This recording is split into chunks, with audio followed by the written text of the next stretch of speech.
Hello guys, this is Dark Fox Sage 2 and we are back with our new fanfic, which is What If Naruto's Life Changed Near the Stream Part 2. And if you enjoy this fanfic, then please press the like button and please subscribe to the channel. It motivates me to upload more fanfic like these for you all. Now let's start the fanfiction. Spiraling into the darkness. I'm going to die. That was all the Cloud Nin could think of, while watching Naruto prepare his staff Emna. He didn't want to believe it, but he had to. He was going to die in the most humiliating way possible, death handed to him by a child.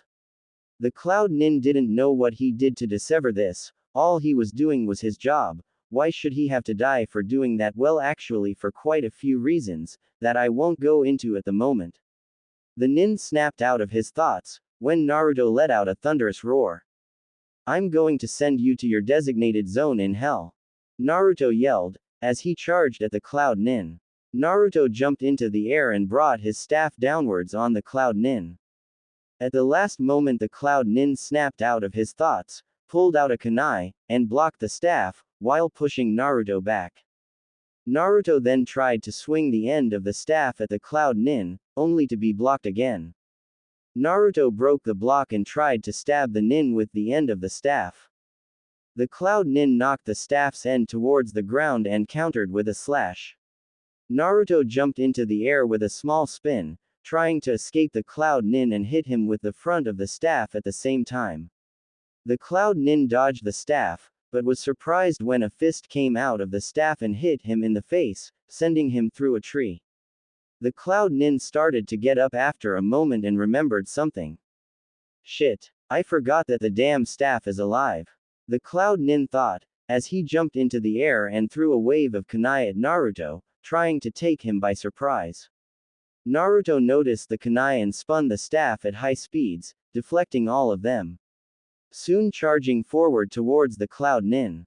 The sounds of metal clashing rung through the forest, as figures could be seen attacking each other in almost perfect rhythm. Blocking, striking, dodging, swinging, slashing, all of these were done by both, as they continued to change the battlefield from open areas to trees and back again. The Cloud Nin was having a little trouble keeping up a defense and offense, due to Emna trying to attack or counter-attack him. He didn't look like it at the moment, but he did have enough strength to keep this up for a while longer. Naruto, on the other hand, was running out of chakra, fast. He had used up a great deal of it to summon Emna and had already used a good portion to do his earlier attacks. If he didn't end this or at least get the upper hand, then he would be in some serious shit. Naruto though as quickly as he could, while still defending against the Cloud Nin. He thought of all the things he could do, but only had one solution. It was risky, but it had to be done. Naruto then looked towards the staff. For this to work he would need Emna's help, but he had no clue as to how to talk to him. I'm listening, Naruto, Emna said mentally. Ah, what the hell? Naruto mentally shouted. Relax, Naruto, I communicating with you through a mind link. Interesting. So, now what? Naruto asked. As I said before, I'm listening so that you can tell me your idea, stated Emna. But, if you have a mind link, can't you just read my mind? Asked Naruto. Hell no. And lose mine in the process. No offense, Naruto, but your mind could make guys sane. Naruto sighed, as he told his plan to Emna and waited for the Cloud Nin to attack. After a moment the Cloud Nin tried to slash Naruto with a kunai.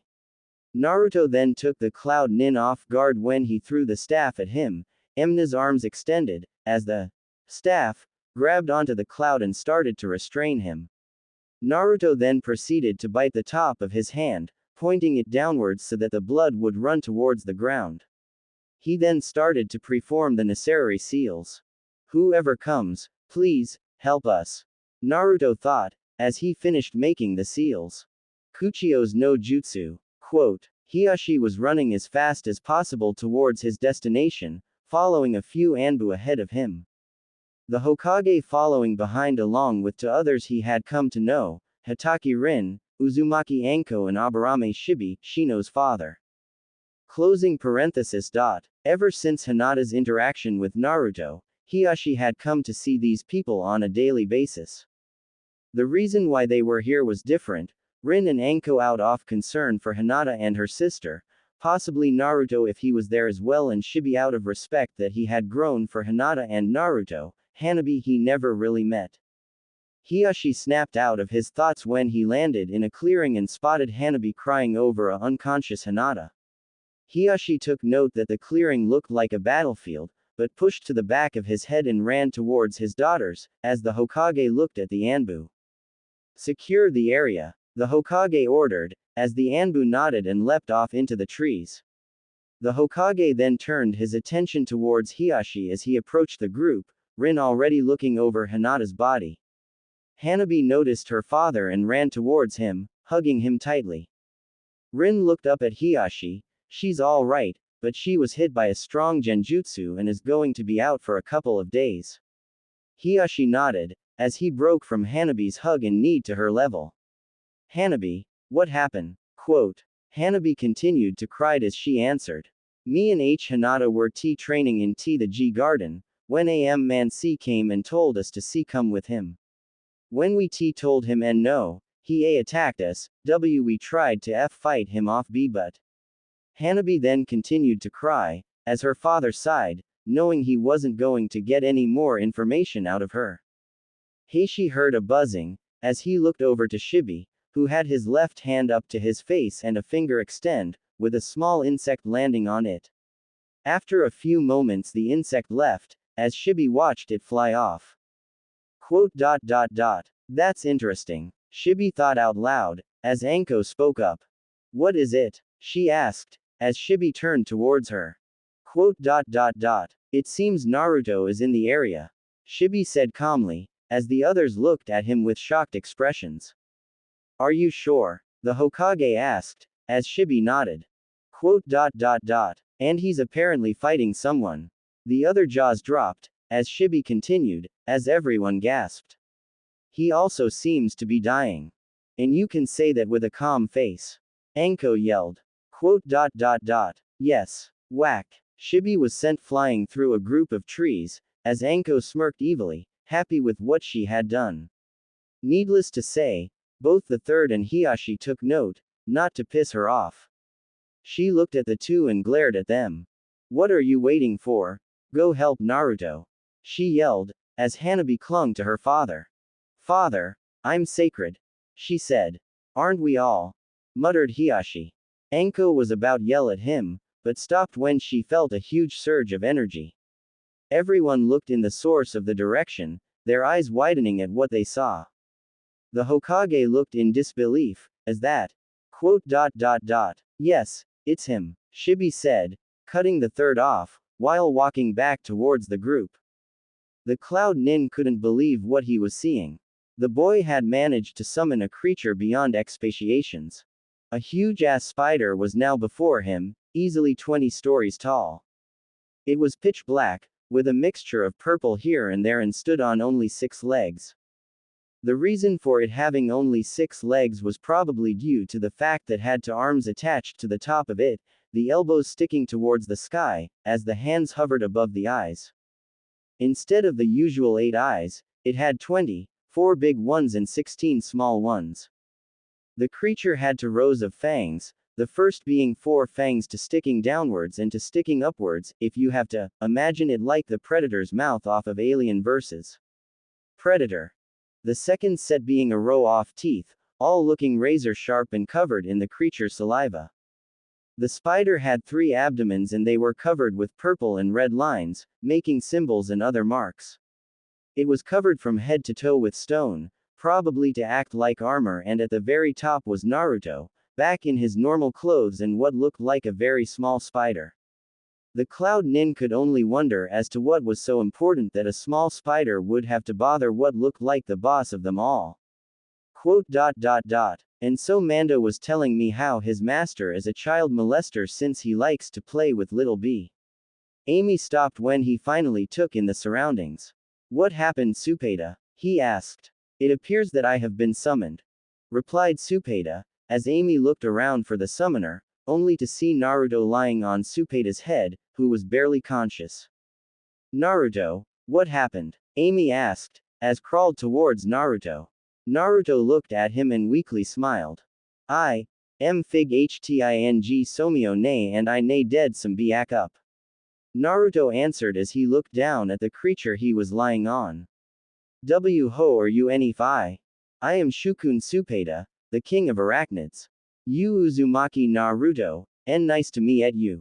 Oh and in case you're wandering, the M and down the re is my opponent, proba bly shidi ing his pagance again. Naruto then lost consciousness, as Supeda sighed and looked down at the Cloud Nin, who was just standing there. What do we do now? Amy asked. We do what we are summoned to do, replied Supeda, as he focused chakra into his fangs. Ikusen Mano, he said, as he let loose an enormous stream of webbing from his two top fangs. Now the Cloud Nin may have been scared as hell, but he did have enough sense to get out of the way, dodging all of the incoming web, only to get hit by the next attack. Doku Kasui. Supeda shot a wave of purple liquid from his fangs. The Cloud Nin screamed in pain, as the liquid burned through his skin. He tried to move out of the way, but found that he was paralyzed, probably due to the poison. After about a minute, the liquid stopped burning the Cloud Nin, as he sighed in relief, only to don a look of horror when hundreds of spiders dropped down from boss and moved towards him. Two bigger spiders around his size came up to him and started to wrap him in a webbed cocoon. As soon as he was fully wrapped, the spiders moved towards the cocoon, taking up all the space possible and raised their fangs all at once. Before a scream could be heard throughout the forest, the creatures all looked in the direction with confused faces, never knowing the cruel fate of a man that day. Anko rushed at high speeds towards the summon. She had no clue what the hell had happened, only that Naruto was dying and that she needed to find him. Hiashi, Shibi, and the Hokage were following behind her, trying to figure out how she managed to double her speed. Rin had stayed behind to look after Hinata and Hanabi, who was still shaken up about the whole thing. When they finally did reach it, they immediately were on the offensive, as hundreds of spiders prepared to attack them, small to large, all of them were in fighting stances. They're with me, stated Shibi, as he walked towards the boss. All the spiders moved away, making a path for him as he walked. When Shibi reached the boss, the creature bent downwards, to meet him face to big ass spider eye. Shibi, why does this boy have the contract? Asked the boss. Supeda, I'm afraid that I do not have an answer, though I do have a feeling that my son gave him the contract, replied Shibi. You do know what happens next? Asked Supeda, as Shibi nodded. Anko looked confused about the whole thing. What the hell do you mean what happens next? Anko shouted, as she watched spiders run up their leader's leg and towards Naruto. Anko gasped, as they began to wrap him in webbing. Anko tried to run towards the beast and stop this, but two very big spiders stood in her way. Out of my way, Anko yelled, as she tried to get past them, only to get pinned to the ground by the two spiders. Let me go, damn it. Anko looked over to see Hiashi also being pinned down by 6 spiders. The Hokage, on the other hand, was just standing there with his eyes towards the ground, Shibi right beside him. Anko could only watch, as the spiders brought Naruto towards Supeda's left fang and positioned him right underneath it. Naruto cried in pain a second later when the tip of the fang pierced into his body. For a full 2 minutes, Anko cried, as she watched her son scream in pain. The spiders then slowly lowered the boy to the ground and started to unwrap him, as the 2 bigger spiders got off of Anko, or were shoved off, either way. Anko ran towards Naruto, all the spiders making a path for her. When she reached him, she fell to her knees and looked at him, before pulling Naruto into an embrace and silently cried.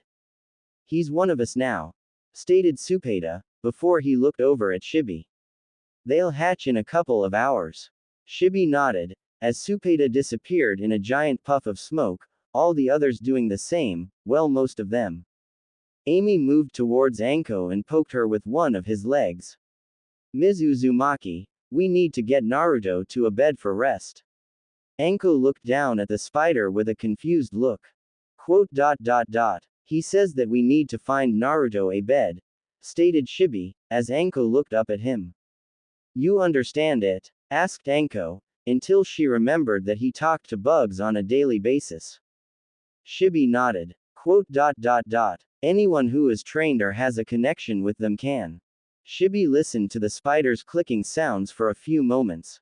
Quote dot dot dot. He said that his name is Amy and is now Naruto's attendant, since he has been summoned by Naruto on several occasions. Anko looked over at the spider and gave it a small nod, before she picked Naruto up and walked towards their house, Amy moving right beside her.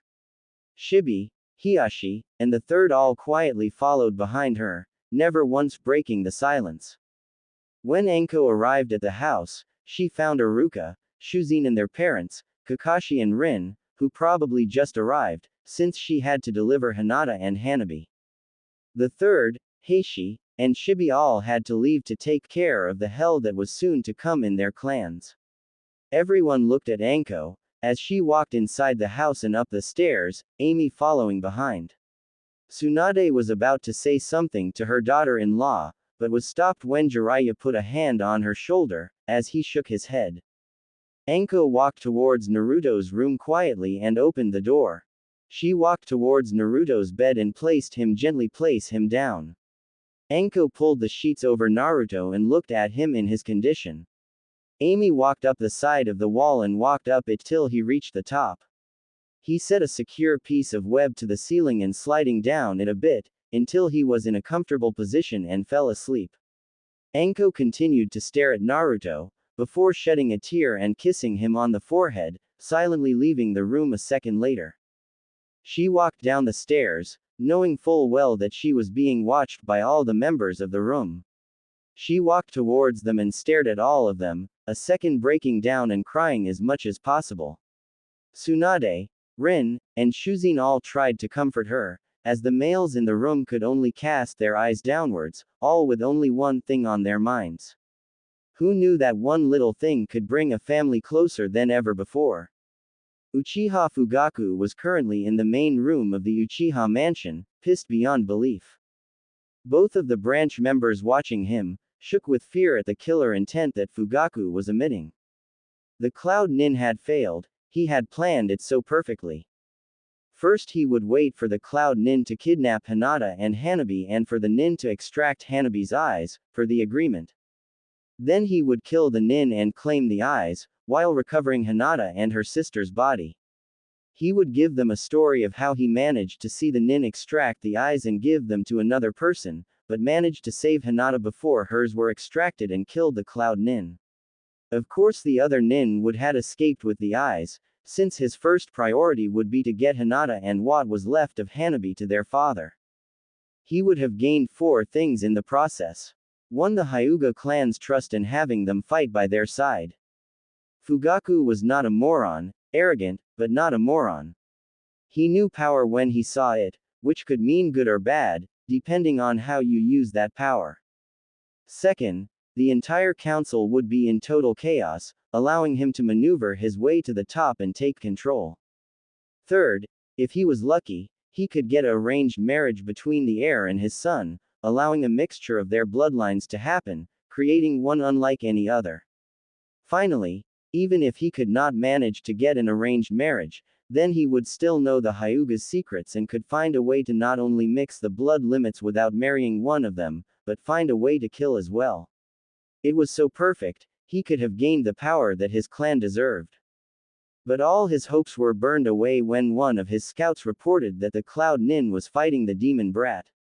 At first, he was pleased with the thought of the Cloud Nin killing the child, but was angered when the boy managed to fight on equal terms with the Nin. His hatred truly grew to new heights when he was told that the child not only was able to summon, but summoned him. Only one person was given his contract, and whether or not they liked it, that person would only have 1 shinobi rank. If you were strong enough to summon him, then you were strong enough for that rank. All his hopes gone, taken by a demon brat who never deserved any of his strength, his power, his contract. Anger boiled inside of Fugaku, as he wished with all his life to be the one to give that child a slow and painful death. Fugaku suddenly smiled, as he thought of something and called for a branch member to come over.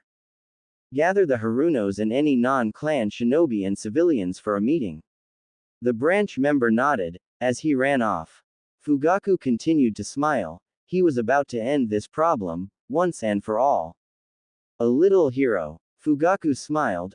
Over half the village had turned out for this meeting about the demon brat, and even though it was difficult to fit so many people in the Uchiha residence, but it was still worth it. He knew that most non-shinobi or members of clans hated Naruto, with the exception of few, and that most would die just to make him feel there. Also knew how to use that to his advantage. He signaled for the branch members to quiet down the people, as he prepared to speak. People of Konoha, I've called you all here to talk about one very important person. This person has been in our village for years and has caused the suffering of so many. He mocks us, always passing by us so casually, never once considering how we feel about his presence in front of us. He can hurt us all the time, yet we can never lay a finger on him, due to that bitch. Do you know who I speak of? He asked to the audience. As he heard a chorus of Demon Brat, Sin Spawn, and many other interesting things. Fugaku's smile widened. Yes, the Demon Brat. He took everything from us and reminds us about it every day. Our wives, husbands, brothers, sisters, everything. He killed all of them, whether it was in front of you to see with your own eyes or not, he took them. And the whole thing about it is, he never once felt remorse towards any of the crimes he committed. Fugaku was extremely happy at this point. He had got the crowd going. A chorus of angry shouts, yelling, cursing of the brat's name, people crying. All of it was music to his ears, since he knew that it was working. He had the branch members once again settle the people down, before he spoke once more. Just recently, the demon not only corrupted the minds of 3 innocent child, but to secure his place in power, he tried to marry one. He tried to take advantage of her and use her family's power for his own purposes. The brat also took advantage of not only 2 heirs, but an inspiring student of Guy and turned him into a tool. The heir to the Aburame clan has given the child some power already. Fugaku then began to cry. He could only thank God at the moment, for coming up with the ability to cry instantly. Fugaku swore to go to church after this. This proves that even with the body of an 8-year-old, he is still a demon that would kill us without a moment's hesitation. We would have to live in fear that our children would be corrupted by this boy. Well, no more. I ask you, people of Konoha, to stand up and take authority into your own hands, to kill the demon child. Fugaku watched as all the people shouted in agreement, as people yelled for the death of a demon brat. Fugaku signaled for a branch member to come to him. Is everything ready? Asked Fugaku, in a now cold voice. Hi, we have 3 ready, sir. Answered the branch member. Excellent, have them here in 5 minutes, we're going to pay our respects to the Yondaime's little hero before the end of the night. Anko was on the couch, finishing what crying she had in her before trying to decide on how to act about Naruto's gift. Sure, he saved Hinata and Hanabi, but this village would not open their eyes. Hell, they probably thought that Naruto was going to just kill the shinobi for the heck of it and the girls were there by coincidence. She knew they were coming, but when was uncertain. Anko knew that their time here was only temporary to begin with. Of course she had planned from the beginning, but things have gotten out of hand. Anko's family helped her though they gave her the strength she needed to protect both Naruto and herself, but now, they could no longer help. She knew they would understand if both her and Naruto left this village, since it would be best for him. Of course, Anko wasn't related to any of them, no, they were her husband's family, but still she would miss them. Anko got up from the couch and was about to head upstairs when she heard a sound. A second later the door was blown off its hinges with a strong wind jutsu, hitting the wall. Anko turned her head in time to see a wave of kunai that were thrown with enough strength to pin her to the wall, all her limbs extended outwards. A sword was brought up to her throat, as a voice called out towards the carrier of the sword. Anko's eyes narrowed. Fugaku, she hissed. Don't kill her, yet, she may be of some use. Fugaku walked into the house, taking his time and enjoying his little victory. He signaled for two people to go upstairs, as he looked straight at Anko. You know why we're here, stated Fugaku, as he watched Anko glare at him. I swear that if you even touch him, I'll do nothing. Fugaku finished for her, as he turned towards the stairs. Ah, our little hero has arrived. Anko turned towards the stairs to see Naruto being dragged down by his throat. She watched as the figure walked towards Fugaku, before turning in her direction and throwing Naruto in front of her. Naruto looked up at her, water in his eyes, as he noticed her pinned to the wall with so many kunai. Mom! Naruto yelled, as he got up and tried to pull the kunai out of his mother. Fugaku and the figures smiled, as they watched Naruto struggle to pull out a kunai. Fugaku stepped forward and grabbed Naruto by the throat, making sure to walk slowly back to his spot. He nodded at the two figures, who rushed towards Anko and began to pull kunai out of her. Naruto had a look of relief on his face, only to vanish when they stood Anko up and put a what looked like a jutsu to keep her in place. Naruto watched as the figures walked away from Anko, before turning towards her, hands full of kunai and shuriken. His mother had a blank expression on her face. He knew she would not give them the pleasure of seeing her fear and worry. Anko turned her head towards Naruto, before mouthing the words, "Be strong." The figures prepared to throw, as Naruto watched in horror. If anyone were to look at the side wall, they could see the shadow of a woman being pierced by multiple kunai and shuriken, as blood covered the wall a second later. Naruto could not believe it. He had just watched his mother be murdered. He wished that this wasn't real, but he knew it was, since he was covered in her blood. Naruto could only look at his mother's now lifeless body and shed tears at a rate faster than anyone could have dreamed. Fugaku signaled towards three people, as he threw Naruto towards his mother's lifeless body. The three people surrounded Naruto in a triangular formation, as they began to activate their Sharingans. For 1 week Naruto experienced the horror that was the Mangekyo Sharingan's power, seeing his mother's death over and over again. Well, that was if they gave him a break. Most of the time they would have him being the one to kill her, and through different methods. Burning her, stabbing her, decapitating, anything that could kill a person was used. The most horrible thing was that they used the power of the Mangekyo to make the blood, no matter how small the wound, spray on him. Naruto screamed all he could, wishing that this nightmare would stop. He begged and pleaded for it to stop, only to get a stronger dose of the illusion every time. Fugaku watched, as the three Uchihis stopped, with Naruto shaking quite a bit. It had been 7 minutes in the real world and he was starting to get impatient. Fugaku signaled for the figures in the house to leave, as he grabbed Naruto by the throat and dragged him outside. Naruto looked around, noticing people covered the sides of the street, leaving a large path open. Fugaku nodded and looked at a branch member and ordered them to burn the house. They complied. A stream of fire jutsus hit the house, causing it to burst into flames. Naruto watched his house burn to ashes, as everyone started to yell and shout at him, throwing kunai, but staying where they were. Fugaku began to drag Naruto through the streets, as people continued to throw kunai and some shuriken at him. It took them 15 minutes to reach their destination, a large 4-way crossroad. Naruto was thrown into the center by Fugaku, while people surrounded him. Begin. Fugaku said, as 6 medic nins rushed towards Naruto, chakra scalpels ready. Of course Naruto didn't pay any attention to them or the pain, he only had one thought on his mind. Quote.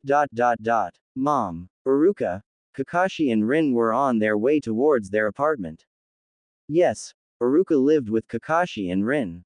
Since Iruka saved Naruto on a daily basis, people didn't trust him, nor wanted to live by him, and since Kakashi was his brother, it only seemed like a good option that he lived with them. Of course Iruka and Kakashi were not related, since Kakashi was adopted after his father died. Shizune, on the other hand, was related to him. She Yondaime, and him spending as much time as possible together, adding Kakashi a little later. Back to the three, they were currently walking down the road in silence, reflecting on what had happened earlier. That was till, however, Kakashi noticed something. Do you smell that? Asked Kakashi, as he took another whiff. Smell what? Asked Rin, as she took a whiff of the air. Uruka also tried to distinguish the smell, his eyes widening a bit. That smells like smoke. Kakashi finished, as he looked upwards to see giant cloud of smoke rising into the sky. From the direction that they came, all three looked at each other, before running on the rooftops back towards Anko's and Naruto's house. All of them were silently praying that they were all right. Just as they were about to reach the house, both Uruka and Kakashi noticed something. They both dived out of the way, Kakashi grabbing Rin before dodging, just barely being missed by a Kaden jutsu. Both Uruka and Kakashi looked towards the person responsibly for the Kaden, shocked to find that instead of just one, there were at least 20 people in the direction of the attack, all of them with leaf forehead protectors. What the hell is wrong with you people? Do you know the penalty for trying to kill a Konoha citizen? Shouted Uruka, as the people just looked at him with no emotion whatsoever. Uzumaki Uruka, Hitaki Kakashi, and Hitaki Rin. By order of Uchiha Fukagu, we are to make sure that you pay for your sins and burn in he. The man stopped when he felt a sword right next to his neck, ready to cut him at any moment. The figure looked over at his comrades, all of them were dead. He turned his attention towards his targets, only seeing Kakashi and Rin, standing there perfectly calm. So, tell me, what sins do we need to burn for? Uruka asked, as he brought the sword closer to the Mon's neck. F for H helping the D-Demon B brat, YUW will all be burn in H hell. F Fugaku S said that if WEK killed the D-Demon T that we W would G gain access to E Eternal P Paradise, replied the man. Uruka took a few seconds to take in all of this information. I just have one thing to say to that, stated Uruka, as he moved closer to the man and whispered in his ear. May God have mercy on your soul. Uruka then proceeded to cut the man's throat, causing blood to run, as he let the man drop to the ground. Uruka never once flinched at the sight of the man's blood. He turned his attention to Kakashi and Rin, who were used to this by now. Uruka then took off once again towards Naruto's house, Kakashi and Rin following behind. The Sandaime was running as fast as he could towards the house, having just received word on what was going on.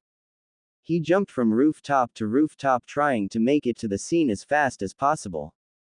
The third looked back to see Yugao right behind him in full-fledged Anbu uniform, carrying a sack with her. A few other Anbus as well, the ones from before. As soon as this started, most of the Anbu had turned on the Hokage and Yugao, who was the commander of the Anbu, trying to take them down with their numbers and strength. What few Anbu that was loyal to the Yondaime and his family managed to hold them off long enough for them to escape, along with a few loyal Anbus as backup. He still couldn't believe it, his Anbu had turned on him, along with over half of Konoha. The only thing that really mattered to him at this point was to try and save Naruto from his fate. He already had everything he would need to save him. All that was left to do was confront the Uchihas and hope for the best. Hokage-sama, Yugao-chan, cried out a voice, as the Hokage looked over to see Kakashi, Rin, and Uruka running on the buildings across from them. Hokage-sama, what the hell is happening? Asked Kakashi, as the Hokage turned his attention towards him. The people are starting a rebellion, they're after Naruto, stated the third, as he continued to jump from roof to roof. Why aren't the Anbu helping?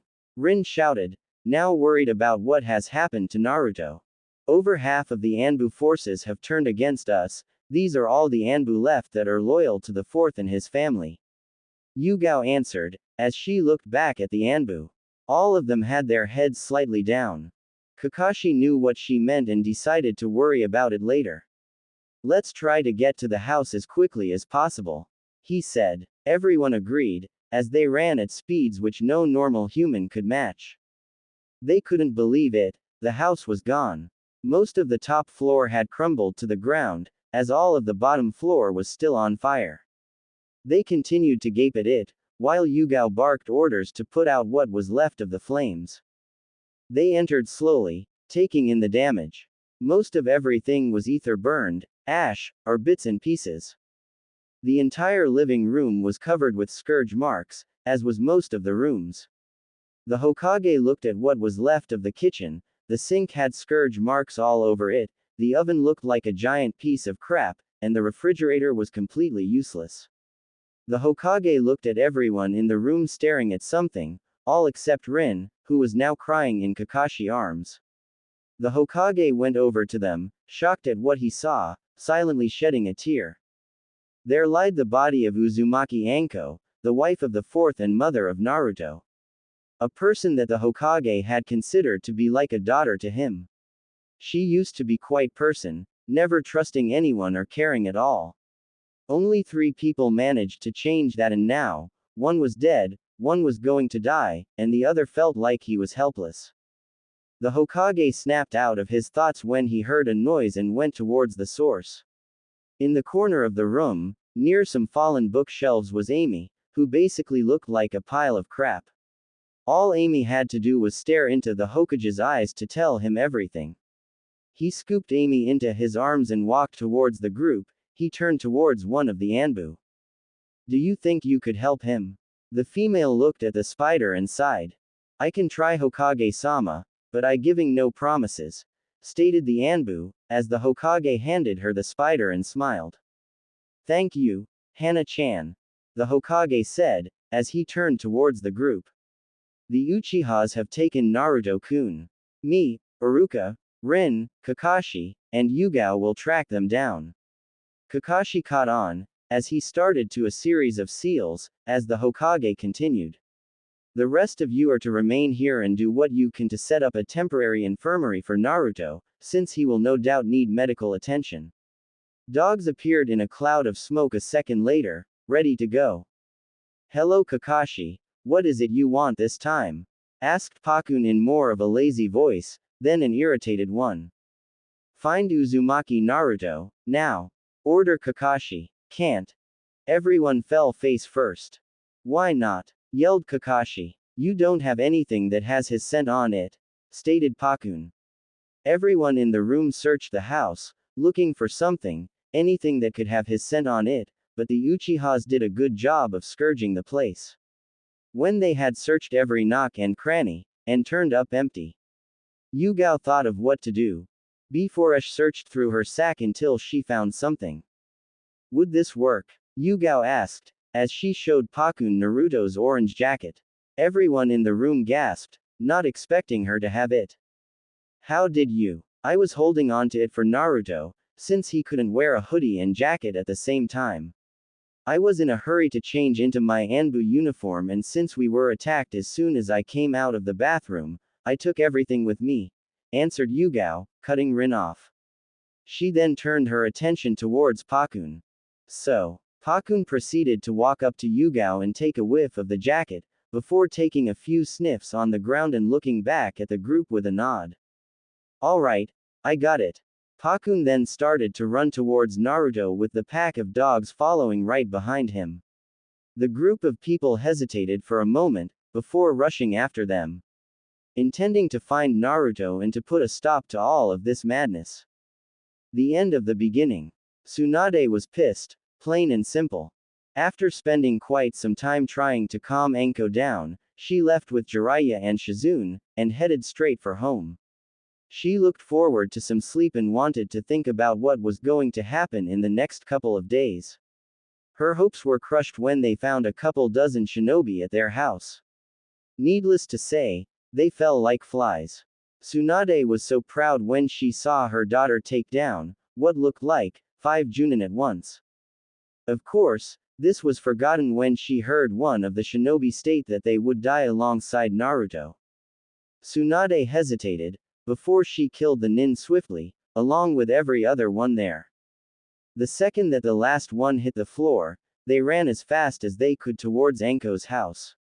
Unfortunately, the route was blocked off by 7 to 8 squads of Anbu. They decided not to fight the Anbu even though one Sannin could easily kill them, let alone two, since the battle itself would draw too much attention. This, in turn, forced them to take the long way. Yeah, Tsunade was having a serious headache. Tsunade took a deep breath and sighed, as she looked back at Jiraiya and Shizune. They had been running through the streets of Konoha for some time now, avoiding as much combat as possible. She knew that Jiraiya, if given the chance, would use some big, overly destructive jutsu that would destroy half of the village.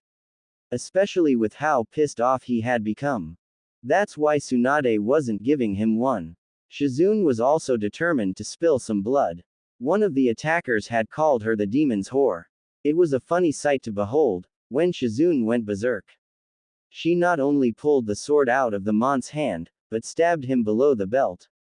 Where exactly is up to you. Personally, Tsunade was routing for her to aim it directly under the belt buckle and ram it straight through his.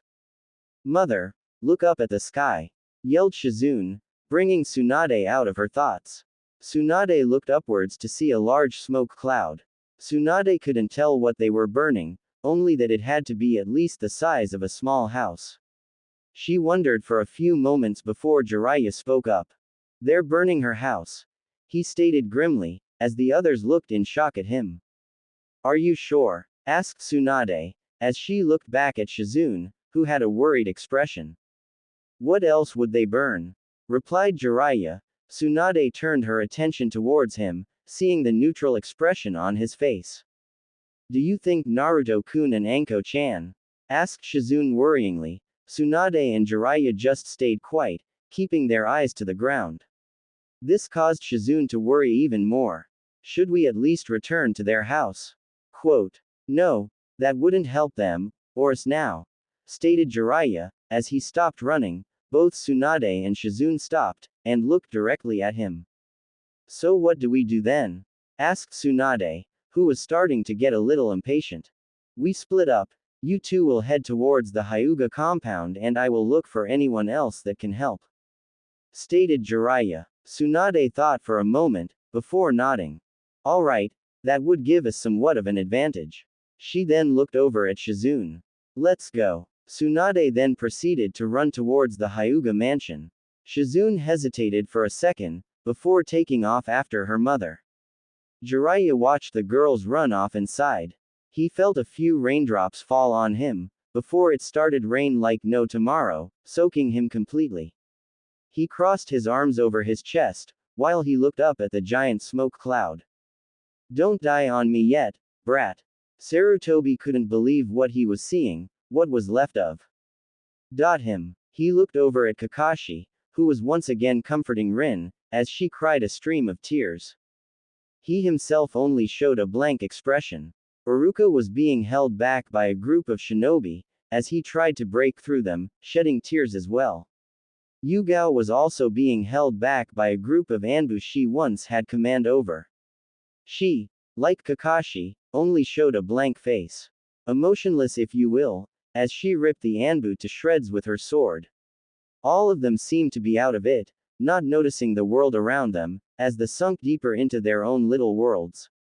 Sarutobi looked up and at the people of Konoha, who had surrounded them the second that they arrived, attempting to keep them as far away as possible. He looked at each and every face of the people there. All of them had smiles, happy with what they had done. The children that they had brought, they were also smiling. The third then looked over at Fugaku, who just smirked, while he spit in his direction. Sarutobi looked back towards the person, who was like a grandson to him. My god, Naruto, what have they done? Warning. This next section contains extreme disfiguration of the body, loss of body parts, and blood. This section of the fanfic has been labeled M rating, and reading this next part is of your own decision. That is all warning. They had completely destroyed him. He had everything. Burns, stab marks, cuts, drill holes etc. Pieces of his flesh laid everywhere, with the occasional parts of organs here and there. His limbs were pitch black and melted to the ground. His chest was full of drill holes, No doubt that what organs that were left inside of him would look like they had went through a blender. His muscles were all over the ground, all unwound into separate pieces. Kunai, needles, shuriken and many other different kinds of weapons were sticking out of him. They looked like they were pinning him to the ground rather than to cause him pain. Blood was everywhere, all over the roads, the body parts, the people. Some of it had been washed away, due to the rain, but it still left stains on the ground. The main parts of the body were in a small pile, completely soaked from the water. On top was, what looked like, half of Naruto's face, his eyes staring directly at the third. The third threw up on the spot after seeing this. The third looked at Fugaku, who was still smirking, before standing up and looking directly into Fugaku's eyes. Light seemed to flicker in both their eyes, both knowing the next question to come, but the answer. Why? Asked the Hokage, who didn't move an inch, keeping his eyes locked with Fugaku's. Because he took everything away from me, answered Fugaku, as he looked over at Naruto and smiled. He got everything, but also kept nothing. The fool stood in my path, an obstacle. He was a demon that deserved to die and nothing more.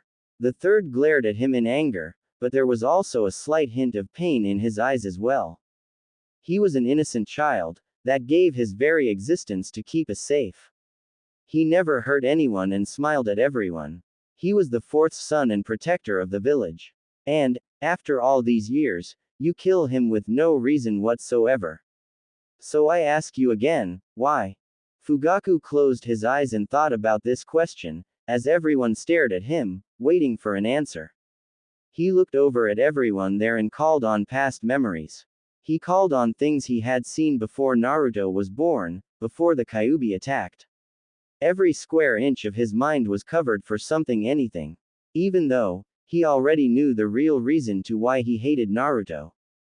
The reason why is because. Fugaku said, as he opened his eyes. He's a Uzumaki. Fugaku walked over to the pile and pulled out a sword. A crappy clan, with fools as clan members. He looked down at Naruto with a disgusted look. And a demon, that holds no power, worthless. The third's eyes grew wide when he saw Fugaku prepared to stab Naruto by positioning his sword right above the boy's body and pulled it up a bit, before bringing it downwards. And having it knocked out of his hands, as he was sent into the nearest building, causing it to fall to the ground.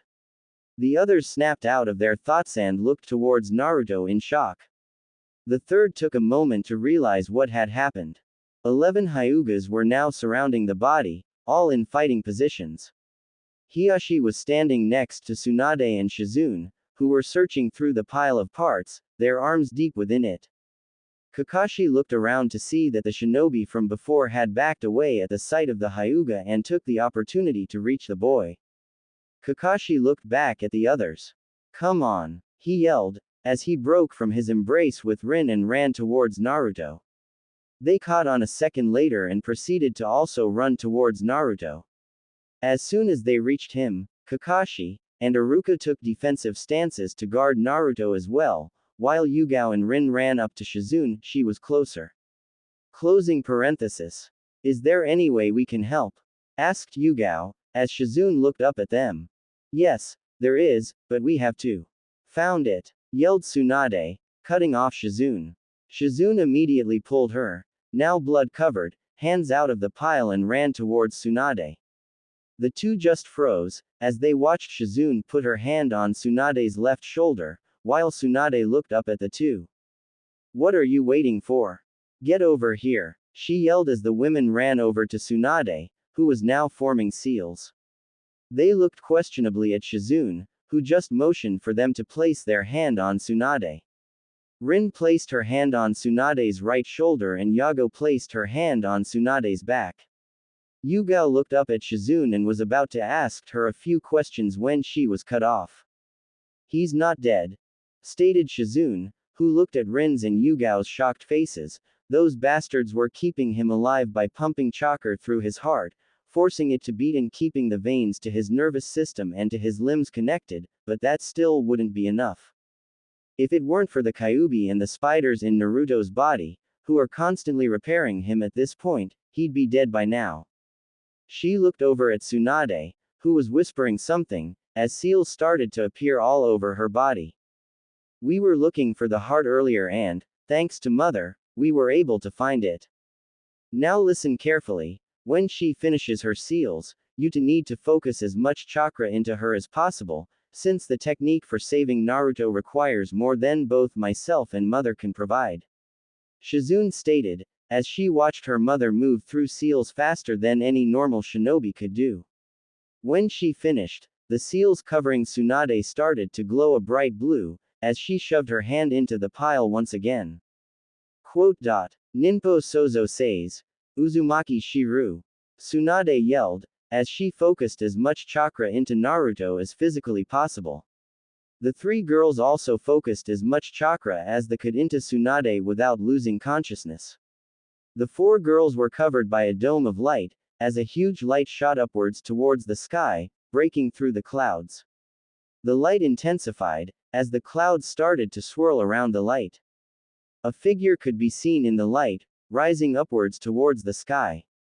Everyone gasped when they realized that it was Naruto, who was now completely healed. His entire body was glowing white, black seals appearing all over his body, as his pure white eyes looked down on them. A second later, 4 big-ass wings shot out of his back. The light intensified, as the clouds disappeared, revealing a big symbol above Naruto. The size of the seal was immense, since it looked like it could take up about 1/4 of Konoha. Naruto continued to look down at them, while flapping to keep up in the air. 9 small black seals appeared behind his wings in a semicircle-like fashion. A second later, he stopped flapping his wings, as his body produced a large flash of light. He fell backwards towards the ground and hitting it hard, now in his normal state, as a group of white feathers fell slowly towards the ground as well. Hiashi ran towards Naruto and checked him. He had a weak heartbeat, but one nonetheless. The third, who had just stayed still the entire time, slowly walked up to Naruto and checked him himself. He was relieved to know that the Kyuubi was still working overtime, and at this rate, Naruto would be fine in a couple of minutes, physically anyway. The light itself had disappeared in a flash of light, as the 4 women could be spotted on the ground. Kakashi and Iruka ran up to the women and checked all of them. They were all unconscious, but were still breathing. Of course, through all of this, they failed to notice a few shinobi had gotten over their shock at seeing such a thing and were preparing to attack Naruto. They did, however, notice the screams of pain and agony from the shinobi, as they turned in their direction. A small group of spiders were attached to the faces of all the shinobi and were spraying acid on them. The spiders jumped off, as the shinobi grabbed their faces, smoke visibly coming from them. They dropped to the ground a few seconds later, as the spiders stood on their back 4 legs, their front ones high in the air, as they hissed in victory. The third heard someone laugh, as he turned to face the direction of the building that Fugaku went through. So you managed to save the brat. For now, what are you going to do, Sarutobi? The penalty for attacking a Konoha citizen is death, but what happens if over half the village is part of it? Are you going to kill us all? Fugaku continued to laugh, as the third gritted his teeth. Fugaku might have been a heartless bastard, but he was smart enough to know how to get through Konoha laws. He knew that there was at least some chance of them failing, so he came up with a plan B. If the Sandaime punished the people for their crimes, then he would have to punish everyone with death, including the children. Even if he decided to do this, over half of Konoha's population would be gone, which would undoubtedly destroy the hidden leaf. The worst part is, they would be able to do this again. Sure, he could put up another law, but he had already put up laws to protect the Uzumakis, to protect Naruto. The old Hokage looked through his mind for every possible way to help the Uzumaki family. Every law that every Hokage has passed ran through his mind, until he finally found something. The third smirked when he finally remembered something that could help. It seems that Fugaku was not the only person to have plan Bs. Fugaku stopped laughing when he saw the third smirk. It was rare for the third to smirk. He smiles frequently, yes, but to smirk. He knew that as soon as he saw that smirk, he was royally fucked. All the other shinobis were thinking that as well, as the children in the group looked at the third with puzzled faces. You're right, Fugaku, for once. I can't kill off half of the Konoha population or punish anyone here. All of them visibly relaxed, as the third continued to smirk. I can, however, do two things. One is. The third then proceeded to pull out a large yellow scroll and opened it. To activate the fourth law. Every one of the shinobi looked at him in shock, as Fugaku's jaw dropped to the floor. I, the Sandaime, hereby activate the law of the deceased Hokage, the fourth, in order to protect the Kyuubi carrier, Uzumaki Naruto. The third took in a deep breath and began to read it. Naruto will be given to protect him. 1. The ability to leave and return to the village of his own accord. 2. Should his mother, Uzumaki Anko, be killed in any manner, he will be appointed a guardian to watch over him until he reaches the age required in Konoha to be considered an adult. And finally, he shall inherit everything that belonged to the fourth Hokage. The third smirk grew as he saw Fugaku's face grow into one of terror.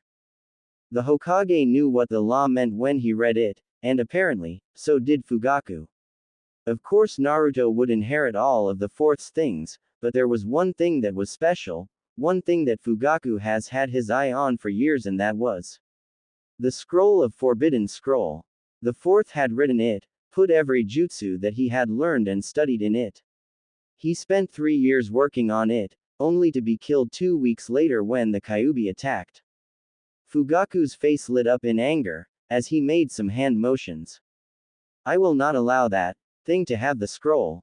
He yelled as 10 Uchiha branch members flew from the rooftops and landed on the ground, and started to run towards Naruto. They didn't make it 5 feet, before they were engulfed in a huge swarm of bugs and were lifted into the air.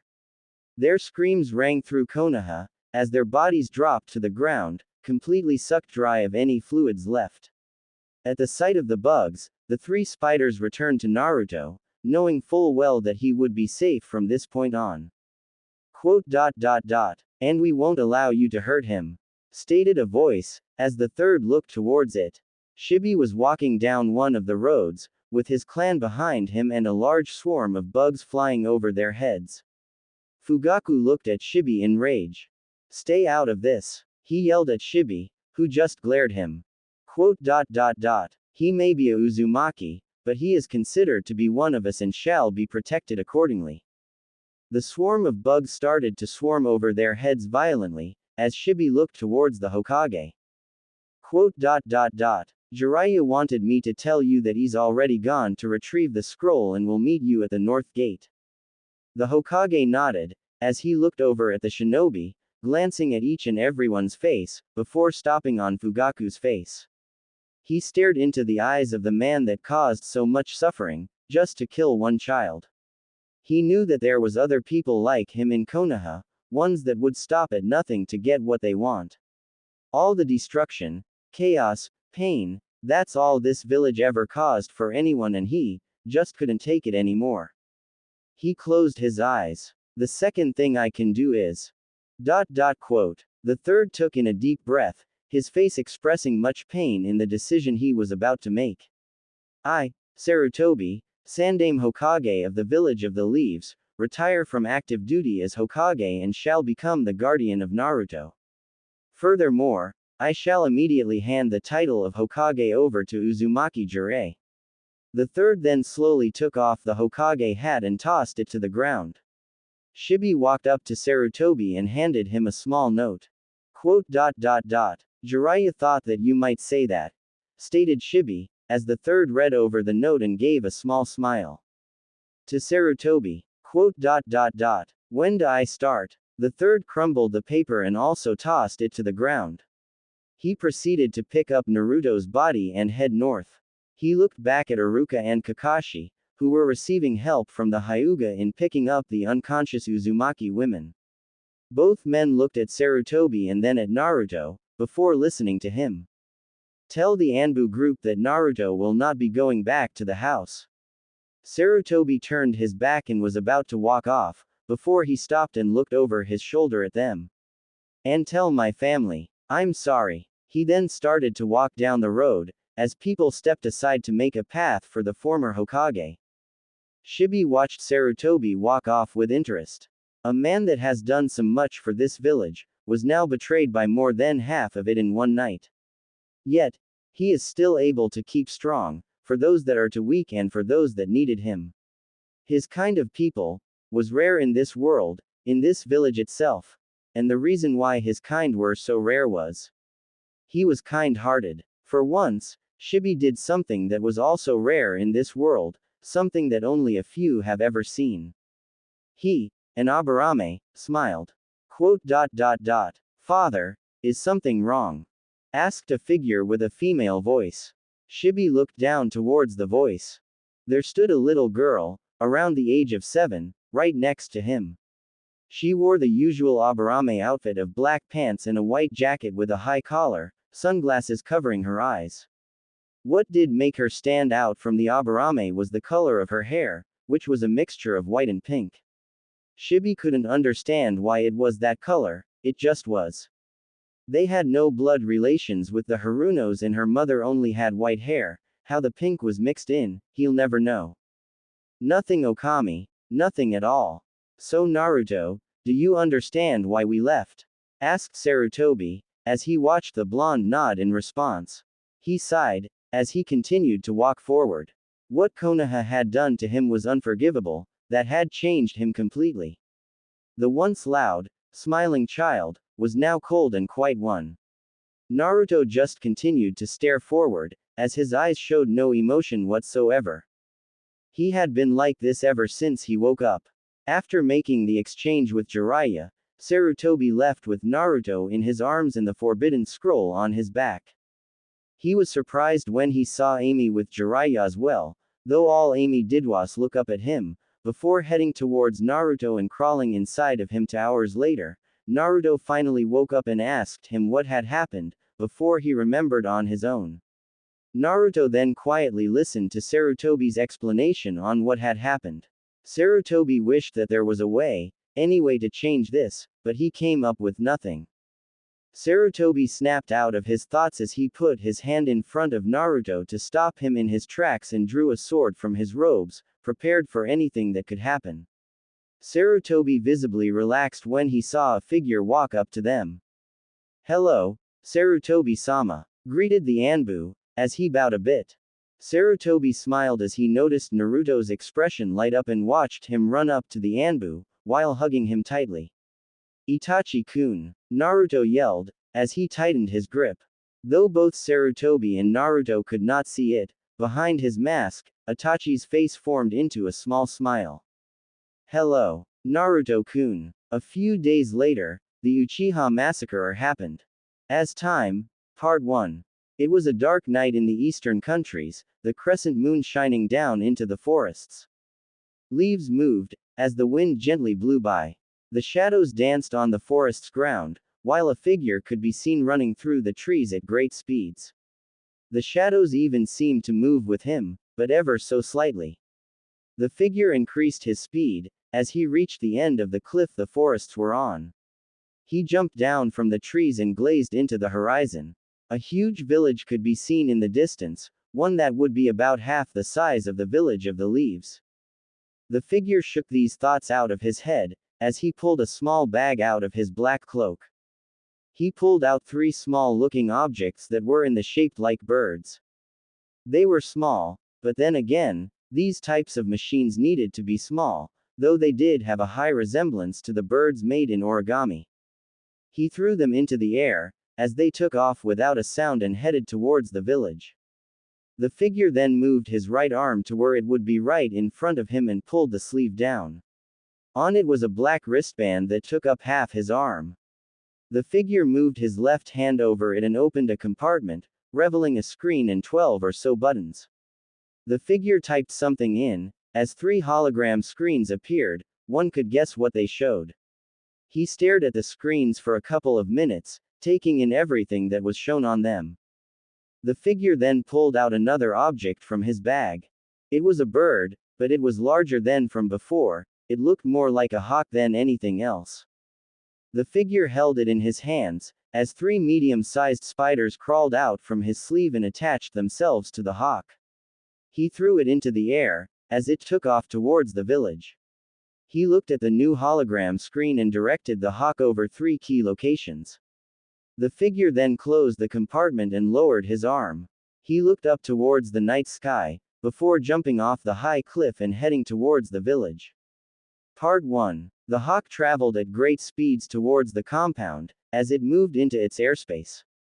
The first spider let go of its attachment to it, as the hawk passed over the most left part of the village. The hawk continued to fly forward, intent on following its commands. The second spider dropped from the hawk, just as he passed the rightmost part of the village, as it took a turn and headed upwards. The last of the 3 spiders land in the uppermost part of the village, as the bird head up into the sky, awaiting its next commands. Part 2. Screams could be heard from inside of the village, as people died by the second. The corpses of men and women laid on the ground, as the slaughter still continued. A man with brown hair was running away from the fight that was going on in his village. It was hard on his legs to run while wearing armor and carrying his spear, but it did not matter. This man did not want to die, not now. He was so young and had just had daughter with his wife. He still had dreams he wanted to complete and fulfill in life. He stopped and looked back towards the fight, as a tear rolled down his cheek. He remembered how his wife had died in this fight, in an extremely gruesome way. He could only hope to grab his daughter and run away from this village as fast as possible. But unfortunately, he never got the chance. As the man thought, something moved in his shadow. Glowing red eyes could be seen from it, as it shape-shifted. A hand slowly reached out towards the man's neck. The arm was pitch black and its skin moved like ocean waves. When it was near enough, the hand quickly grabbed the man's throat and pulled him downwards into his shadow, sinking into the darkness. He tried to fight against the shadow, but it was to no avail. He was going to die. As the man accepted his fate, waiting for his death, he noticed that he had stopped sinking. With an ear-shattering roar, the shadow threw the man upwards into the air and towards a building, hitting the wall hard. The man opened one of his eyes slowly a minute late to see shadows all around him, on the ground, on the roofs etc. He wondered what they were doing, just standing there watching him. That was, until he saw him. A figure in a black cloak was walking towards him. He looked around 16 and was at least 6 feet tall. The figure wore a straw hat and his black cloak had a weird design of red clouds on it. The cloak itself seemed to be a little big on him since it moved quite easily to the breeze going by. But what really stood out was his piercing blue eyes. The man had never seen blue eyes before, not ones like his anyway. He saw nothing else of the figure's face due to the high collar of the cloak. The figure stopped in front of the man, just staring down at him, looking like he was thinking of something. "What is your name?" asked the figure, as the man gasped in shock at the figure's voice. It was smooth and calming. He felt safe when he heard it. "Nickel," replied Nickel, as he watched the figure close his eyes and reflect on what to do, before opening them a minute later. "Nickel, as a reward for overcoming my Kokura Jubaku no Jutsu, I will grant you one wish before I kill you," stated the figure, as he watched Nickel think on what he could possibly want before he dies, knowing full well that he was only going to get one shot at this. He looked at the figure before him and stared at him for a moment. "I wish that you keep my daughter safe, that you watch over her and guide her. To have her grow to be strong enough to make it in this world," replied Nickel, as the figure nodded his head. "I promise that I will find your daughter and treat her as my own." The figure turned his back to Nickel, as he begun to walk away. "My daughter is. The shadows will lead me to her," the figure replied, as he summoned a small spider and threw it towards Nickel.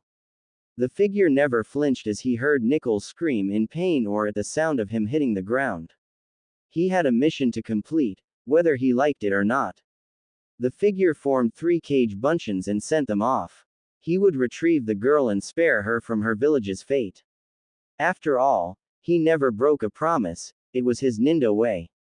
Part 3. The doors to the mansion's lobby flung open, as guards rushed forward to try and stop the intruder. The figure just pulled out a single shuriken and threw it towards the first guard, decapitating him. He watched the man's body fall to the ground, as the shuriken ricocheted off the walls, killing any guards that got in his path. Just as the figure reached the door to the main chamber, he grabbed the bloody shuriken out of the air as it passed by him and put it back to where into its original position. He was always taught never to waste your resources, no matter how small. He pushed the door open to see at least 20 guards with their swords raised, the leader of the village behind them. The leader was a little larger than normal, his red robes showing how much of a fatass he truly was. He pointed towards the figure. "Kill him," he shouted, as all 20 guards rushed forward, intent on killing the intruder. The figure just stood there, as he watched the guards rush charge at him, taking note that they were extremely inexperienced. In less than 2 minutes, all 20 guards were on the floor, dead. The figure walked up to the leader like nothing had ever happened, as the leader just stared at him in fear. The figure took out a single kunai, as he prepared to strike the leader of the village down with it. The leader only had one thing on his mind at this point. Is this the Gyuten Kihaku? The leader was struck down by the figure, as his body fell to the floor. The figure put his kunai back into its holder and walked out of the mansion without a word. The figure could be seen walking down a path that led away from the village. He slowly took out a small remote with his left hand and pressed a button on it. The village erupted into a huge fiery explosion, as a large smoke cloud could be seen in the sky. Complete. The figure said, as he looked down at the child he was carrying in his right arm. The child was sound asleep, not even disturbed by the loud noise. The figure turned his attention back to the road, as he reflected on what had happened. He was intending that this would be his last mission, before he returned, but this new addition would make things difficult. No matter, he would do as he promised to his friend and to the man he slaughtered. The figure would return to his birth village, he would return home. Jiraiya sighed, as he looked at all the paperwork. He had no fucking clue how the third was able to keep up with this work and wander around Konoha most of the day. He tried to bribe some chunins to take care of it, but that only resulted in them giving themselves a pay raise and the right to use any brothel freely. He tried to get Kakashi or Iruka to help him, only receiving a fuck no, before they walked away. Hell, he even tried to get his wife to help him, who only pointed and laughed at his predicament, big word, yeeaahhhhh. Coughs. Moving on. He just walked away in frustration, not even noticing that Tsunade was in the mood. He wondered that if he just left the papers on his desk and if he wished really hard with all the fibers in his body, then they just might go away. Or he might become constipated, either way. Jiraiya decided to stop his mental bitching and actually do some work. He started to look through some reports on some recent missions that had happened, bored out of his mind. He had no clue how he was going to get through a stack of files and papers if he couldn't finish a few reports. He sighed, as he turned in his chair and looked out the window. It had been 8 years since he received the title of Hokage, 8 years since the third left, since the incident. He still couldn't forgive them for what they had done, not before him. He was the main reason behind it all, behind all of this. A lot had changed since then, but still. Jiraiya just couldn't. That one point in time caused a life of hell for him. His daughter was dead, mentor was gone, and his family was in ruins. The Uzumaki clan was dying, and Jiraiya knew it. But the worst thing of it all was that his only grandchild was forced to leave the village, and he was forced to talk and guide him through messages sent by birds, who always seemed to hit the glass of his office's windows, leaving marks. It had been a year since his last message and he wondered what had happened, not wanting to go into the thought that he had been killed. All Jiraiya knew was that there were some problems going on in the Akatsuki and he needed to distance himself from them for a while. Who knows what could have happened to him after that? Jiraiya snapped out of his thoughts when he heard a tapping on the window. He looked over to see a falcon standing right outside of it, seemingly carrying a message. Jiraiya opened the window, as the falcon flew in, circling the room once, before landing on the desk. Jiraiya searched around the falcon's legs, finding a small message note. He opened the note and read what was on it.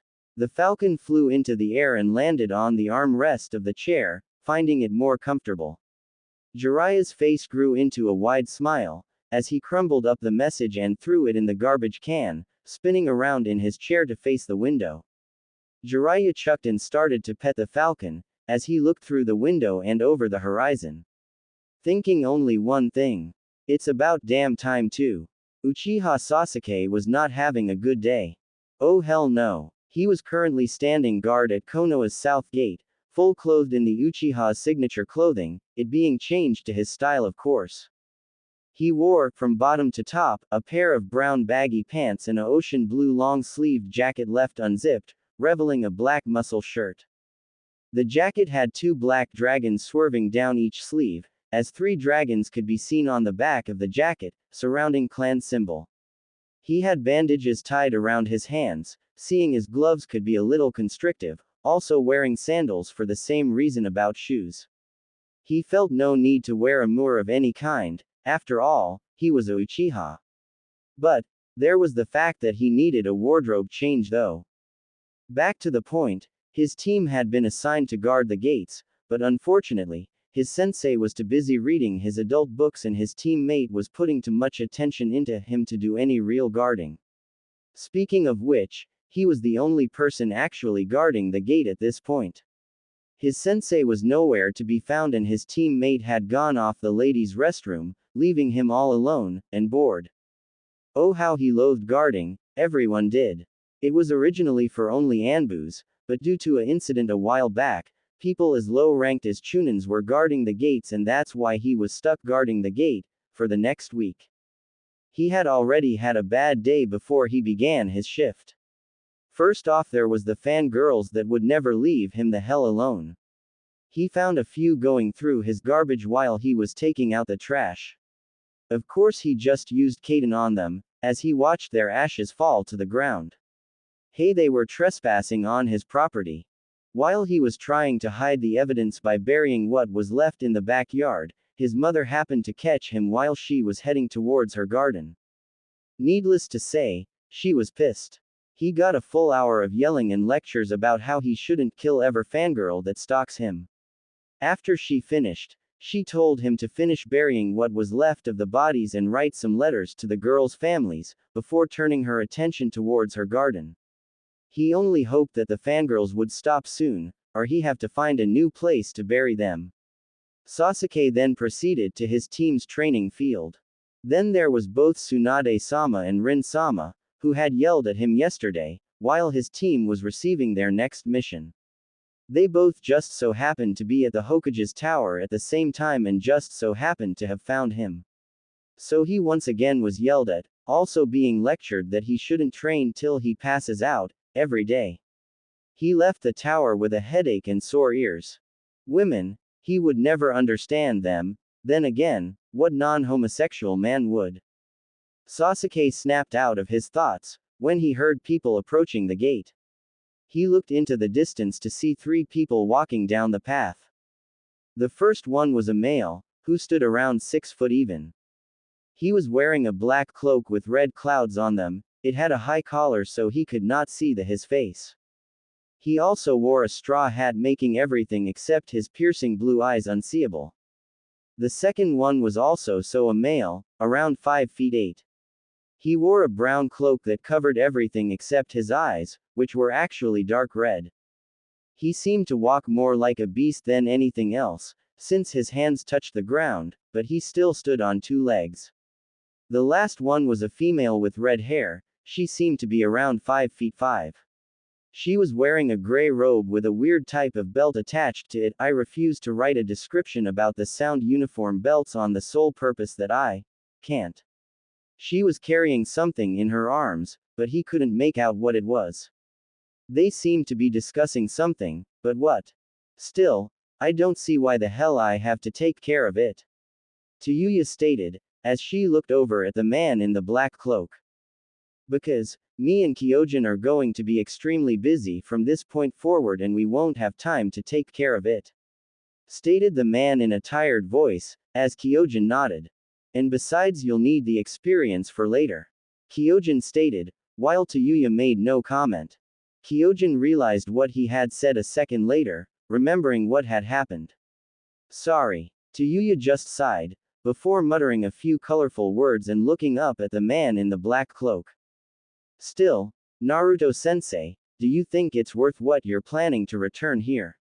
Tayuya asked, as Naruto just continued to look straight forward, giving her question some actual thought. Not really, he replied in a dull tone of voice, as he continued to think on what was going in the next couple of days. He then stopped and turned to face the two, who immediately stopped as well and looked at him questionably. Of course you wouldn't be able to tell Kyojin expressions, due to the cloak. When we arrive, head straight for the tower and wait for me there. The two nodded, they were used to him doing things like this and just went along with it. They continued forward until they were at the gate. It was huge, at least 5 stories high and was a dark green color. On it was the symbol for Fire Country, which took up a big portion of the gate. What was strange though was that there was only one person guarding the gate. Naruto just shook it off and continued forward. The guard however had a familiar set of clothing, he didn't know why, but they were just familiar. The guard signaled for them to stop. State your business. The guard ordered, as Naruto stepped forward, a scroll in one of his hands. Read this, I believe that it will give you all the information that you need. Naruto said, as he tossed the yellow scroll at the guard, who caught it easily. The guard hesitated for a moment before opening the scroll and reading it. Naruto found it amusing how the guard's eyes widened every time he finished just one line. When the guard was done, he rolled the scroll up and tossed it over at Naruto, before hitting the gate and telling the people behind it to open up. Naruto and the others then headed into the village without speaking another word, while the guard turned his back to him. Of course if he had continued to watch them, he would have seen Naruto fade away, as the other two continued towards the tower. The afternoon sun shined brightly, while various creatures moved through the forests. The breeze was blowing gently, as it had a nice cool feel to it. The birds sang a chorus of chirps, as few of them could be seen flying by. Naruto stopped and admired the beauty of the forests, which in his opinion, hadn't changed once, even after all these years. Oh, had Naruto longed to see these forests again, the only true place in Konoha where he could just be himself. He remembered all the times he had come here and played by himself, well before he had met his friends. Naruto smiled at the memories he had of them, the first and probably only people he knew in Konoha that truly accepted him, not including family members. After snapping out of his thoughts, Naruto continued towards his destination, the one place out of the whole forest that he missed the most. When he arrived, however, his thoughts seemed to have shifted from being centered on the forests. Naruto had arrived at his favorite spot, when he noticed something interesting. A female around Naruto's age was standing right in front of the stream, seemingly to caught up in admiring it to notice him. She was around 5'7" and had darkish hair that came down to her shoulder blades. She wore a black t-shirt and black shorts that stopped just above her knees, like the ones that Sakura wears in the anime manga. She wore a white long-sleeved jacket that went down to her mid-waist, leaving half of the back of her black t-shirt exposed. What seemed to be her clan symbol was on the back of it as well. She also wore black combat boots and fingerless gloves, but what really caught Naruto's attention was 2 things about her. 1, she had pupilless, can't spell it sorry, eyes, those only belonging to the Hyuga, and the other was. Naruto's eyes widened at the sight of the necklace that he had worked so hard on, being around the woman's neck. It shined in the sunlight, while moving a bit due to the breeze. Only one thing came to his mind, as a warm smile slowly grew on Naruto's face. Hinata, Naruto thought, as he began to approach her and make his presence known. Author. Like I said before, it's Naruto, Hinata from now on. Of course there's still going to be a harem, possibly two, thrown in, but no, Naruto nor Hinata will be a part of it. Also please tell me what you think about Hinata's appearance, I mean, how she looks. I was a little scared that I wouldn't do a good job, since I pretty much took the easy way out with Naruto by making him wear the cloak. Another thing, I know that there are a lot of plot holes.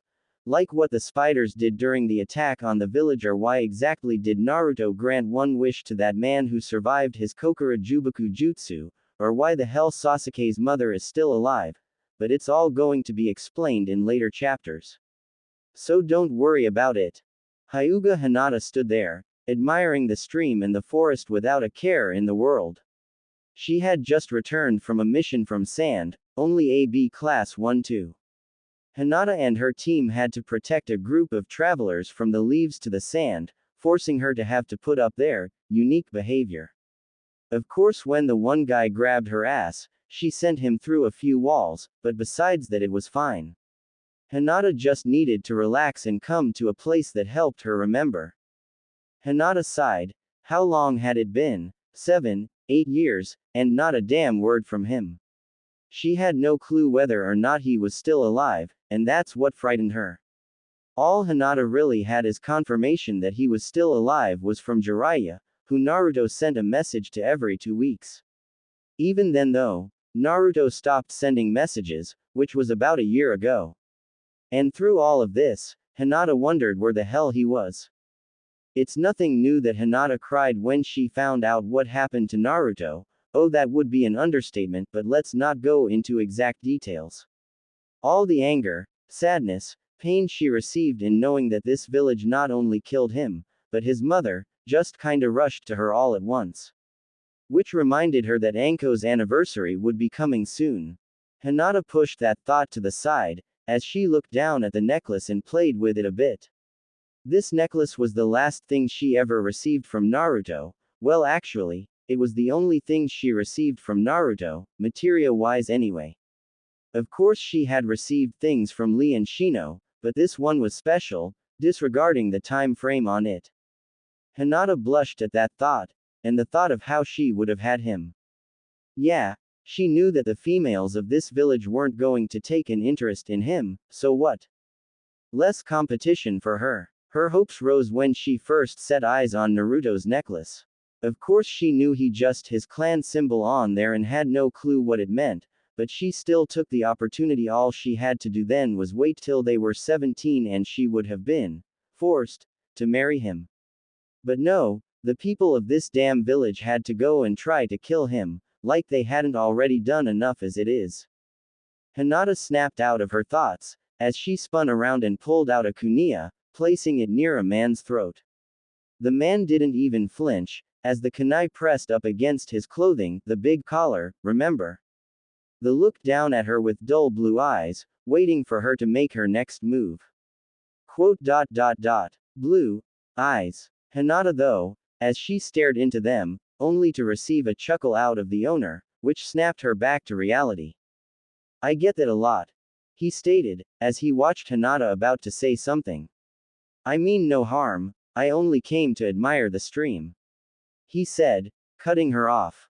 Hinata thought about it for a moment, then decided he was telling the truth and put her kunai back into its holster. I mean come on, if he wanted to kill her he would have by now. Not only did he sneak up on a Hyuga, but he also didn't even flinch as a kunai was being pressed against his throat. Not that it means much. The man just smiled at her and walked towards the stream, before bending down and splashing the water a bit with his hand, not once paying any attention to Hinata, who just stood there and watched him.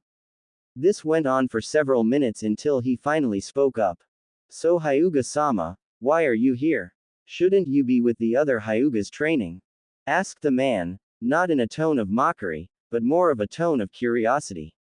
Hinata was shocked that this guy knew her family, before mentally slapping her forehead. Of course he knew her family, everyone did. She stared at the man for a few moments, as he continued to splash the water around. Hinata contemplated on whether or not to tell him her reason, then decided what the hell. Not like it's going to change anything, right? My reason for coming here is, so that I can remember a friend of mine. Hinata said, as the figure stopped splashing the water and looked at her. His eyes having some mild interest. A friend you say? The man replied, as Hinata nodded. Yes, my best friend. The man thought for a moment before asking. So where is he now? Some things happened, and he had to leave. Hinata said, drawing out the last part, as she clutched her fist up and closed. The man looked at her with sympathy, before standing straight up. Well, it's time I be on my way, stated the man as he began to walk past Hinata and continue onwards, before stopping and looking over his shoulder. I hope you find your friend, Naruto, Hyuga-sama, and with that he faded away. Hinata snapped in the man's direction at the mentioning of Naruto's name, only to see that he was gone, leaving her to wonder what the hell just happened. Who was he? Hinata thought, unaware that she just gave Naruto a reason to stay in the leaf, for a little while. Naruto continued onward towards the tower. His talk with Hinata had really brightened his mood. Hell, he might just stay in this hell of a village for a while, see, told you, just to see his old friends again. He continued to walk forward, as the guards paid no attention to him, having already been informed of his arrival. He made his way to the lobby just outside the Hokage's room, seeing both Tayuya and Kyojin sitting on one of the benches, waiting for him. Naruto looked to see that Kyojin looked a bit worried and Tayuya looked even more pissed than usual. He didn't believe you, right? Naruto asked, as he watched Kyojin sigh. Not one word, Kyojin replied, as Naruto heard Tayuya mutter something along the lines of motherfucking old-timer. Naruto sighed, massaged his timbales, closing his eyes to think. He opened his eyes a few seconds later and looked at them. Did he at least give you sanctuary? Naruto asked, as Kyojin brightened a bit. Hi, he did. It seems we're going to be living in an apartment not too far from here. We were only waiting for you to show up. Kyojin then got up and gave Naruto a key, presumably to the apartment. Naruto in return summoned a small spider and handed it to him. Stay with them, Naruto ordered, as the spider made some clicking noises and crawled up Kyojin's arm. Tayuya made a face of disgust, even though she should have been used to spiders by now. Oh, and one more thing. I'll take care of Eroouiji-san, so don't worry about it. Naruto said, as he took off his cloak and handed it to Kyojin, who just looked at him in shock. What he's wearing will be told later on in this chapter. Naruto never took off his cloak, not that he knew of anyway. Naruto just gave them his infamous grin before heading into the Hokage's office, Tayuya and Kyojin watching him as he entered. Inside, Jiraiya looked up from his paperwork to see a very foxy grin, one of which he met with his own. Long time no see, Naruto. Hinata sighed, as she continued to walk down the streets of Konoha, having already rejected a few males looking to go out with her. Hell, it was only noon, something must have been up. Sure, she had gotten that many to ask her out on a day, but not so soon. Nope, most of them were lazy bastards. She wondered what it could have been. Of course, she had heard rumors of a people showing up recently, with Ino around, who wouldn't, knowing them, they probably thought that their chances were getting slim. Hinata began to laugh as she thought about it. Besides, she won't fall for just anyone. Hinata-chan. Hinata smiled, as she turned around to face Ali, who was jogging lightly towards her. He had changed over the years, especially when they did the unthinkable. They were able to get Lee, of all people, to wear something other than his green suit, truly an act of God. Of course, Hinata didn't know what happened to the suit, only that Lee had dealt with it. He probably built a shrine for it. Hinata thought dryly, as she took the time to admire his clothes. He was now wearing from top to bottom, a pair of brown pants, along with a long-sleeved black shirt, which actually showed his muscles quite well. He had a pair of sandals and to keep a little of his old self, still wore bandages around both of his arms and hands. He also wore his Chunin vest, which also seemed to add to his muscular look. Hello Lee-kun. She greeted, as Lee stopped and jogged in place. Hinata-chan, Hokage-sama has summoned us to his office. He is probably going to give us a speech on how he's so proud of our youthful spurts. Let us rej. Lee stopped there when he felt his foot getting stomped on, which caused him to jump on one foot and hold the other on while yelling in pain. Of course Hinata hated to do it, but it was the only way to stop him from giving his speeches. After he finally stopped, took a good 3 minutes. Hinata began to speak. Why exactly has Jiraiya-sama summoned us? Hinata asked, hoping to get a little information out of Lee before another youthful spurt rant. Don't get her wrong, she loved Lee like a little brother, with the fact that he had the one thing that every little brother had. Being exceptional at annoying the hell out of people. I sorry Hinata-chan, he only told me to retrieve you and Shino-kun, and that he would explain when we arrive. Stated Lee, as he watched Hinata sigh and think for a moment. Lee-kun, where were you when you received the message? Asked Hinata. I was at the training field. Stated Lee happily, as he began to become excited at the thought of possibly continuing his training with Hinata. That way those people would leave him alone.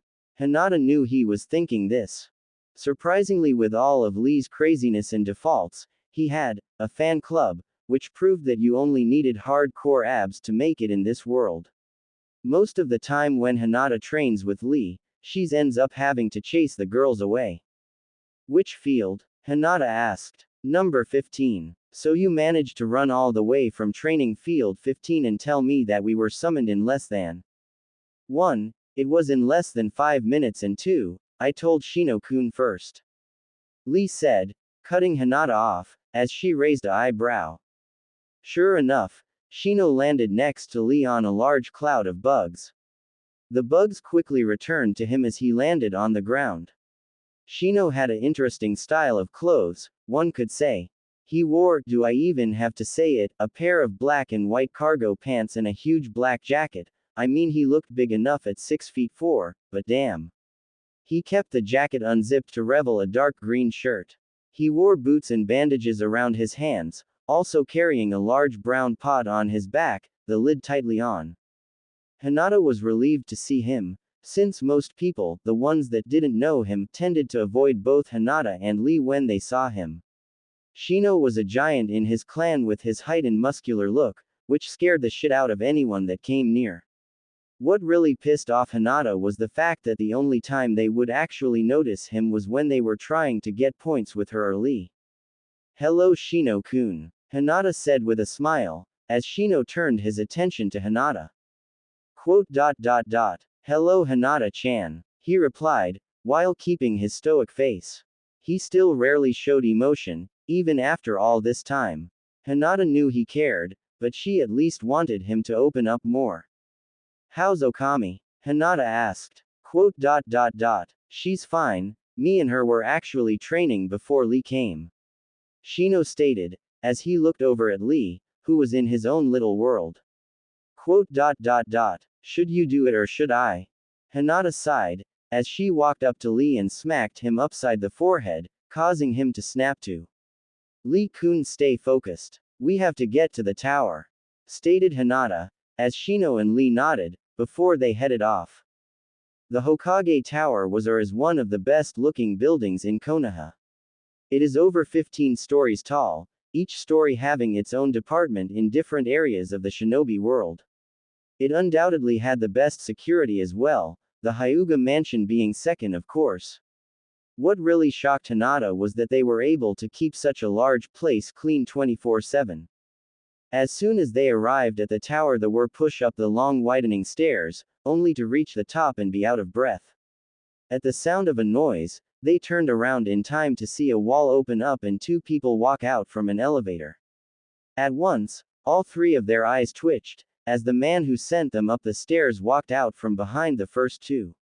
The man looked at them and noticed the rising of killer intent. He greeted them with a sheepish smile, before running for his life.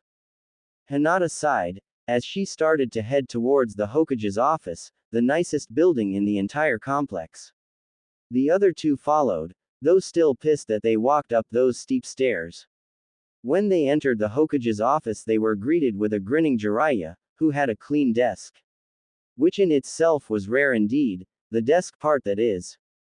Hello Hinata, Lee, Shino. Jiraiya greeted, as the three bowed. Hello Hokage-sama. The three said at the same time, as Jiraiya sighed. God, I hate that title. I have some important news for you three. Jiraiya said in an exciting tone of voice. He looked like he was about to bounce right out of the chair. Quote. So? Asked Shino, as Hinata and Lee gave their full attention to the Jiraiya. First let me ask you a question. Jiraiya said, as all three of the Chunin looked at him confusedly. What is the one thing in your childhood that you remember the most? Hinata, Shino, and Lee looked at each other for a second before turning to Jiraiya. It would be him, Hinata whispered, as her eyes stared at the floor. Hi, and his spirit of youth, oh how it shined with. Shino covered Lee's mouth quickly. Quote. He would be it, Shino said, as he kept his hand over Lee's mouth, praying to God that he would keep quiet. Jiraiya smiled warmly at their reactions, as he leaned back in his chair, making himself comfortable. Well, this news involves him. They stared at him in shock, before Hinata snapped out of it. What is it about? Where is he? What happened to him? Why the hell hasn't he even spoken to us? Is he who? Stop. Jiraiya, cutting Hinata off, before trying to regain his composure. He sighed before making himself comfortable once again. Instead of asking me all this shit, why not ask him? Jiraiya then looked over his shoulder. You can come out now. The three's eyes grew big as a figure appeared before their eyes. If you had to imagine how, just think of the predators off of AVP when they turn off their camouflage gear. The man standing before them was 6 feet tall. He wore, you know already, a pair of black jeans and an orange hottie. He also wore sandals and his hands were wrapped with bandages, along with some hand and arm guards. The jeans had around 6 to 7 pockets on it and 3 belts, 2 that held some scroll pouches and holsters. His hoodie had what looked like a tail attached to it, going around the hoodie in a circle, making it look like a belt. The hood itself was huge, he could hide his face easily underneath it. The hood also had 2 fox ears sewn on it, and fur sewn on the edges of the hoodie.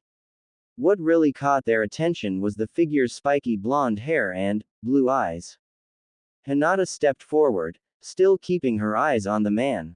Naruto, she said, as her eyes shined with hope. The man replied, his face forming into a foxy grin. Hello Hinata-chan, Lee-kun, Shino-kun, it's been a while. Outside the Hokage Tower, Kakashi was walking by reading his new Paradise novel that he imported from Snow Country, spending over $400 in the process. Of course his wife pretty much almost killed him, but thanks to an act of fate, he was let off on just having to do all the chores in the house and having to sleep on the couch for the next 2 months. He knew that it didn't matter, since she would thank him the next time they played.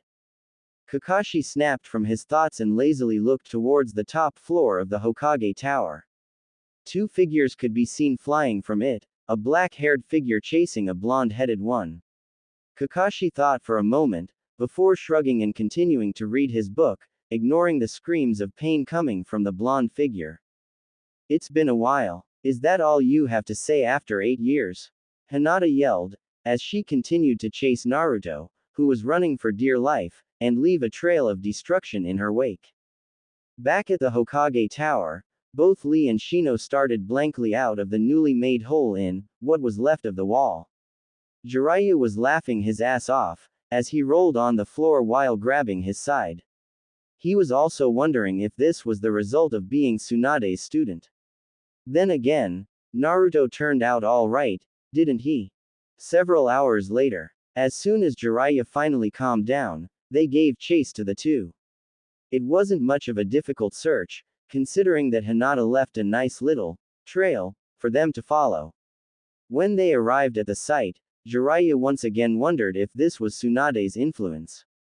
In the middle of a crater tree wreckage, Shuriken and kunai-filled training field laid Hinata and Naruto, Naruto being given a bone-crushing hug from Hinata.